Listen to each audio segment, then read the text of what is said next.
आज हमारे पास एनाटॉमी की कई स्टैंडर्ड टेक्स्ट बुक्स और ऑर्थोपेडिक केस स्टडीज और लेक्चर नोट्स का एक बड़ा स्टैक है। और आज के इस डीप डाइव का मिशन बहुत क्लियर है कि हमें एक्सिलरी नर्व, जिसे सर्कमफ्लेक्स नर्व भी कहते हैं, उसको पूरी तरह डिकोड करना है। कंधे को हिलाना कितना नॉर्मल लगता है ना, पर इसके पीछे की वायरिंग को समझना किसी कॉम्प्लेक्स इंजीनियरिंग जैसा है। हाँ, बिल्कुल। और इन सारे सोर्स मटेरियल्स में ना एक बात पर सबसे ज़्यादा जोर दिया गया है कि ये एक मिक्स्ड नर्व है। मतलब ये सिर्फ मसल्स को मोटर सप्लाई नहीं देती, बल्कि स्किन से सेंसरी सिग्नल्स भी कैरी करती है। अच्छा, तो इसकी बिगिनिंग कहाँ से होती है? नोट्स के हिसाब से तो ये ब्रैकियल प्लेक्सिस का हिस्सा है, पर ये इस पूरे नेटवर्क में आती कहाँ से है? तो ये ओरिजिन करती है ब्रेकियल प्लेक्सिस के पोस्टीरियर कॉर्ड से।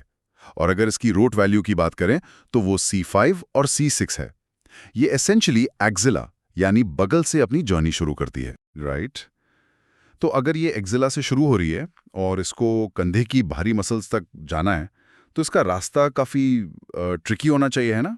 सही पकड़ा। ये सब स्कैपुलरिस मसल के आगे से गुजरकर एक बहुत ही टाइट जगह से निकलती है, जिसे हम क्वाड्रेंगुलर स्पेस कहते हैं। वेट, ये क्वाड्रेंगुलर स्पेस तो एक तरह का टनल जैसा हो गया ना? अगर आसपास के मसल्स में स्वेलिंग आ जाए, तो नर्व यहीं दब सकती है। एग्जैक्टली और इस स्पेस से बाहर आते ही ये ह्यूमरस बोन के सर्जिकल नेक के चारों तरफ लिपट जाती है। और एक और इंटरेस्टिंग पॉइंट ये है कि इसके ठीक साथ पोस्टीरियर सर्कमफ्लेक्स ह्यूमरल आर्टरी भी चलती है। ओह, इसीलिए इसको सर्कमफ्लेक्स कहते हैं, क्योंकि ये बोन के अराउंड घूम रही है। पर सर्जिकल नेक तक पहुंचने के बाद क्या ये ब्रांच आउट होती है? हाँ, वहां पहुंचकर ये दो मेन पार्ट्स में बाइफिकेट हो जाती है, एक एंटीरियर डिवीजन और एक पोस्टीरियर डिवीजन। एंटीरियर ब्रांच आगे जाकर डेल्टॉइड मसल को सप्लाई करती है। तो लॉजिक के हिसाब से पोस्टीरियर ब्रांच फिर टेरेस माइनर और डेल्टॉइड के बाकी बचे हुए पिछले हिस्से को सप्लाई करती होगी। बिल्कुल सही। और यहीं पर इसका सेंसरी रोल भी पिक्चर में आता है। पोस्टीरियर डिवीजन अपना मोटर का काम खत्म करके upper lateral cutaneous nerve of arm बन जाता है। अरे हाँ, ये वही ब्रांच है ना जो डेल्टॉइड के लोअर हाफ की स्किन को सेंसेशन देती है, जिसे क्लिनिकल टर्म्स में रेजिमेंटल बैज एरिया कहते हैं। हाँ, क्योंकि मिलिट्री यूनिफॉर्म्स में बैज बिल्कुल वहीं लगाया जाता है।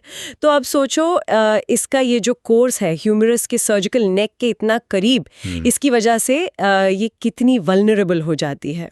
राइट। मतलब अगर किसी का शोल्डर बहुत जोर से डिस्लोकेट हो जाए या डायरेक्ट सर्जिकल नेक का फ्रैक्चर हो जाए, तो ये नर्व तो सीधा डैमेज होगी। और जब ऐसा होता है ना, तो क्लिनिकल साइंस काफी क्लियर होते हैं। सबसे बड़ा इम्पैक्ट होता है डेल्टॉइड पैरालिसिस। मतलब पेशेंट अपने कंधे को 15 डिग्री से 90 डिग्री तक एबडक्ट नहीं कर पाएगा। बड़ा सिवियर लॉस ऑफ फंक्शन है ये। और क्योंकि डेल्टॉइड मसल यूज नहीं हो रही, तो वो श्रिंक होने लगेगी, जैसे एट्रोफी कहते हैं। हाँ, और इसी वजह से कंधे का जो नॉर्मल गोल आकार होता है, वो फ्लैट शोल्डर में बदल जाता है। एक्रोमियन और क्लेविकल बोन्स अजीब तरह से प्रोमिनेंट हो जाती हैं बाहर से ही। और डॉक्टर्स इसी फ्लैट कॉन्टूर को देखकर और उस रेजिमेंटल बैज एरिया में पिन चुभ होकर सेंसरी लॉस चेक करते हैं ना? बिल्कुल, अगर उस एरिया की स्किन नम्ब है, तो ये एक्सिलरी नर्व डैमेज का एक क्लासिक क्लिनिकल साइन है। वाह, इस एनाटॉमी डिस्कशन से एक बात एकदम क्लियर हो जाती है कि ह्यूमन बॉडी कितनी इंटरकनेक्टेड और डेलिकेट है। एक छोटे से फ्रैक्चर से वहाँ लिपटी एक नर्व डैमेज होती है और पूरा शोल्डर जॉइंट अपनी पावर खो बैठता है।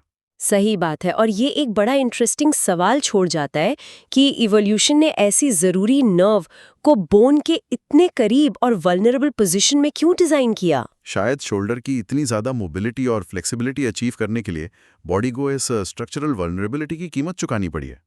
ये ऐसी चीज़ है जिस पर फर्दर एक्सप्लोर करना काफ़ी फैसिनेटिंग होगा।